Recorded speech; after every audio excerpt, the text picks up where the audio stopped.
Précédemment, je t'ai fait une vidéo où là, je t'expliquais comment tu peux faire lorsque tu as un taux d'emprunt qui commence à être élevé pour quand même continuer à investir dans l'immobilier. On a vu plusieurs choses. Et dans cette vidéo, ça va être une vidéo complémentaire à celle-là. Je vais te dire les banques que tu devrais privilégier. Si tu es dans ce cas-là, il y a des types de banques qui sont favorables aux investisseurs immobiliers. Des types de banques qui aiment les investissements immobiliers, qui accompagnent les investisseurs. Et des types de banques où le taux d'emprunt, le taux d'endettement, pardon, ne leur fait pas peur. Ok? Et je vais t'expliquer tout ça dans cette vidéo. On commence tout de suite. Alors, tu es une personne qui investit déjà dans l'immobilier, mais tu arrives à un moment où ton taux d'endettement ne te permet plus de vraiment étaler, augmenter ton parc immobilier. Ou alors, tu fais partie des personnes qui prévoient de réaliser un parc immobilier important, de bâtir un parc immobilier important parce que tu as des envies de liberté financière, de transmission, bref. Et donc, tu te poses la question comment faire exactement pour pouvoir continuer à investir sans être impacté lourdement par le taux d'endettement que tu as. Dans cette vidéo, je vais t'expliquer les banques que tu devrais privilégier. Dans la vidéo précédente, je te disais comment faire pour optimiser les choses, comment faire pour optimiser ton profil, comment avoir des stratégies qui te permettent de continuer à investir. Et ici, je vais te donner des banques, en fait, que tu devrais privilégier si tu es dans ce cas-là ou si tu prévois d'avoir un patrimoine immobilier important sans être bloqué par le taux d'endettement. On va également parler des astuces, en fait, pour aller toujours chercher de l'argent sans que ça n'impacte de trop ton endettement. Tu vas comprendre quand je vais te donner les astuces. Alors, la première chose que je vais te dire, c'est sur les banques. S'il y a des banques que tu devrais privilégier lorsqu'il s'agit de l'investissement immobilier, ça va être les banques mutualistes. Mais vraiment, hein, de loin les banques mutualistes et d'autres types de banques que je vais développer juste après celle-ci. Les banques mutualistes, pourquoi? Parce que ce sont des banques qui aiment les investissements immobiliers. Aujourd'hui, même pour te dire, tous mes investissements sont dans des banques mutualistes. Et donc, sans vouloir leur faire de la pub, tu as Crédit Mutuel. Et il faut savoir que Crédit Mutuel, par exemple, par moment dans l'année, ils ouvrent les vannes même pour les personnes qui ne sont pas salariées, qui sont auto-entrepreneurs, qui sont micro-entrepreneurs, même sans avoir 3 années d'ancienneté. Crédit Mutuel ouvre parfois des vannes comme ça qui peuvent permettre à ce type de profil qui normalement ne pourrait pas avoir de crédit immobilier de pouvoir en avoir. C'est juste dingue. Même si c'est un crédit pour acheter ta RP, quoi. Imagine, tu n'as pas le profil. Mais on t'ouvre quand même les vannes à un certain moment. Donc, c'est génial. En fait, tu t'engouffres dedans et j'espère que tu fais partie des gens qui saisissent les opportunités. En tout cas, Crédit Mutuel, très, très bonne banque. Parfois, dans l'année, ils font de très bons taux, de très bonnes conditions bancaires. Mais il faut d'abord être chez eux. D'accord? Si tu es externe et que tu viens exprès pour le crédit, ce n'est pas les mêmes considérations que si tu es déjà chez eux. Caisse d'épargne pareil, Crédit Agricole pareil. Donc, les banques mutualistes de façon générale sont très intéressantes.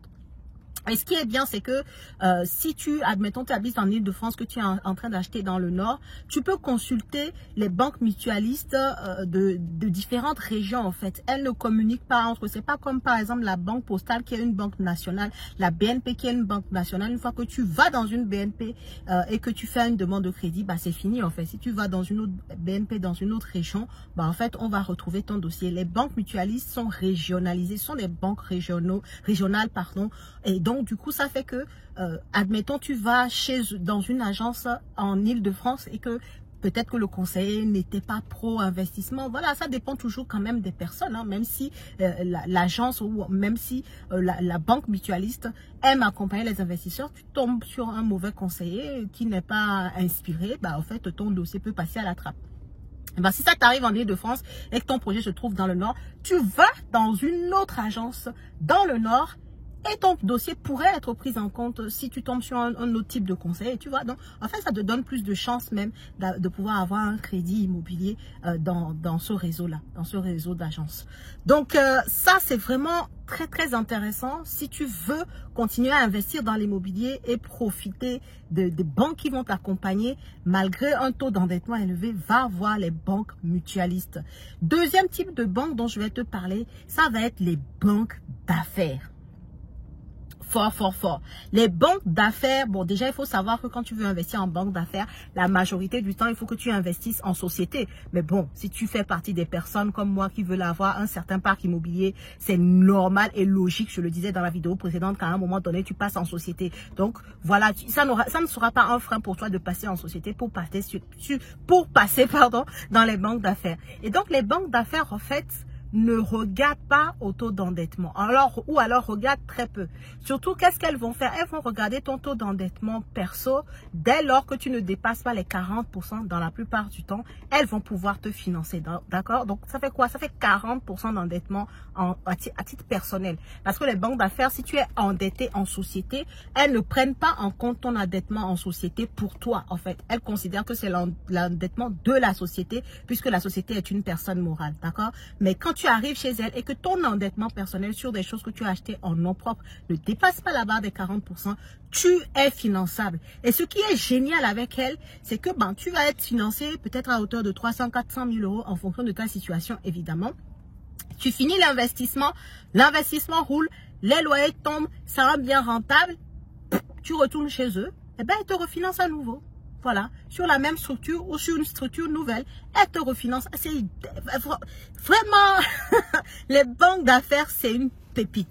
Et on a la chance chez Immopreneur de travailler avec une professionnelle du financement qui a des banques d'affaires de folie. Elle a des banques belges, des banques suisses, des banques, voilà, un peu partout en Europe qui financent des projets en France, en fait. Donc, quand on parle de banque d'affaires, pense pas seulement qu'au CFCAL. Hein. Le CFCAL, effectivement, c'est en France. C'est une banque d'affaires en France qui finance comme ça des projets en société. Voilà, là où les banques vont chipoter. Elle va financer. Elle fait des financements en société sur 25 ans. Le taux est moins intéressant que dans les banques classiques. Mais si le projet est intéressant, c'est bon, en fait. Et une fois que tu as acheté, imaginons tu as acheté grâce à cette banque d'affaires-là avec un taux qui te paraît élevé. Qu'est-ce qui t'empêche un an après, si les taux sont plus intéressants dans les banques traditionnelles, d'aller dans une banque traditionnelle maintenant que le bien est dans ton patrimoine, de lui demander si elle veut bien racheter ton prêt, tu vois? Donc, ce sont des choses, ce sont des stratégies, en fait. Si tu as un taux d'endettement élevé, il faut vraiment user de stratégies pour pouvoir avancer. Et les banques d'affaires, c'est une très, très bonne stratégie. Donc, voilà, si ça t'intéresse, peut-être que tu es déjà à un niveau d'endettement assez élevé et que tu veux investir quand même dans l'immobilier, tu peux rejoindre la team des Immopreneurs. Nous, on a des partenaires qui arrivent à aller chercher du financement hors de la France. C'est ça qui est... En fait, ils s'ouvrent à tous les types, tous les types de banques d'affaires qui existent un peu en Europe pour pouvoir te faire financer ton projet. Et ce sont des personnes qui sont dans l'immobilier depuis des quinzaines d'années. C'est ce qui leur a permis, avec le temps, de bâtir ce niveau de relation avec des banques. Et aujourd'hui, nous, dans la team des Immopreneurs, on en profite. Si tu veux en profiter aussi, tu nous rejoins. Et comment nous rejoindre? Tu cliques en bas de description, tu vas trouver un lien pour prendre rendez-vous avec nous et on va échanger sur ton profil et ton projet. Donc, banque d'affaires, plus pour les profils qui ont déjà un certain niveau d'endettement ou les profils qui veulent bâtir un parc immobilier important. Banque d'affaires, ça sera une très, très bonne solution. Maintenant, qu'est-ce que tu peux faire justement pour quand même augmenter ton patrimoine et maîtriser finalement ton endettement en ayant des financements hors emprunt? Là, je vais te parler. C'est vrai que les gens n'y pensent pas forcément. Je vais te parler des prêts aidés. Je ne vais pas te parler du PTZ classique quand tu vas acheter ta résidence principale, non. On va parler de l'éco-PTZ, donc l'éco-prêt à taux zéro. On va parler des subventions ANA, d'accord? Qu'est-ce que la subvention ANA? En fait, la subvention ANA, c'est une subvention que tu peux avoir lorsque tu as des travaux d'amélioration de ton logement dans des villes qui sont dites des villes dans le plan Action Cœur de Ville. Tu vois, il y a des villes ciblées comme ça en France où l'État a envie de redynamiser les secteurs, ou les villes dans lesquelles on a un patrimoine immobilier qui se meurt en fait, qui se meurt. Quand tu es dans ces villes-là, il y a des plans qui sont là, qui te permettent de bénéficier des subventions de l'État, d'accord, pour pouvoir rénover ces biens-là. Il y a différentes raisons, hein, il y a différents secteurs, différentes raisons qui font que dans certains secteurs, tu peux avoir droit à la subvention ANA. Là, je t'en ai cité qu'une seule. Et donc, comment ça se passe? Tu signes une convention avec l'ANA, d'accord? Et elle te finance en subvention une grande partie parfois des travaux, d'accord? Ça peut être rénovation totale en fait, c'est même pas lié à la rénovation énergétique, c'est rénovation complète. En gros, tu veux améliorer ton bien, voilà, tu peux avoir une subvention là-dessus. Et ensuite, tu peux avoir d'un autre côté un crédit ANA à des taux défiant toute concurrence, d'accord, par rapport aux banques traditionnelles pour compléter et pouvoir réaliser ton projet et t'affranchir même limite des banques. La plupart du temps, tu peux t'affranchir des banques ou en tout cas avoir 70-80% de ton projet bien financé par l'ANA. Alors, comment ça se passe? Tu vas signer une convention avec l'ANA, l'Agence nationale de l'habitat en France, tout simplement. Et qu'est-ce qui va se passer? Elle va pouvoir subventionner tes travaux, d'accord? Elle va subventionner tes travaux, parfois, si besoin, en fonction de l'ampleur des travaux, elle va pouvoir même te faire un crédit à un taux défiant toute concurrence pour compléter, en fait, pour compléter ton enveloppe travaux et être sûr que 100% des travaux ont été pris, en fait, aidés par l'ANA, d'accord? Maintenant, quelle est ta contrepartie en faisant ça? C'est que tu dois, dans la convention que tu as avec l'ANA, c'est que tu dois louer tes logements à une certaine catégorie de personnes, donc des personnes gagnant un certain montant de revenus. En fait, c'est plafonné. Et pareil, le prix au mètre carré de location est également plafonné par l'ANA, d'accord? Donc, c'est ça la condition. Maintenant, pourquoi c'est intéressant? C'est intéressant parce que parfois, dans certaines villes, le loyer, là, le prix au mètre carré locatif, donc le prix au mètre carré, en gros, peut-être que tu es dans un secteur où le prix au mètre carré locatif est de 10 € du mètre carré, bah l'ANA va te faire un plafonnement à 9 € quoi. Bon, c'est bon, c'est pas énorme, le gap n'est pas énorme. Donc c'est à ça qu'il faut faire attention. Il faut vraiment aller analyser la zone, aller regarder ce que dit l'ANA comme condition pour cette zone-là, le prix au mètre carré, les plafonnements que l'ANA fait. Et alors, si tu trouves que ça reste intéressant, bah vas-y pour ça.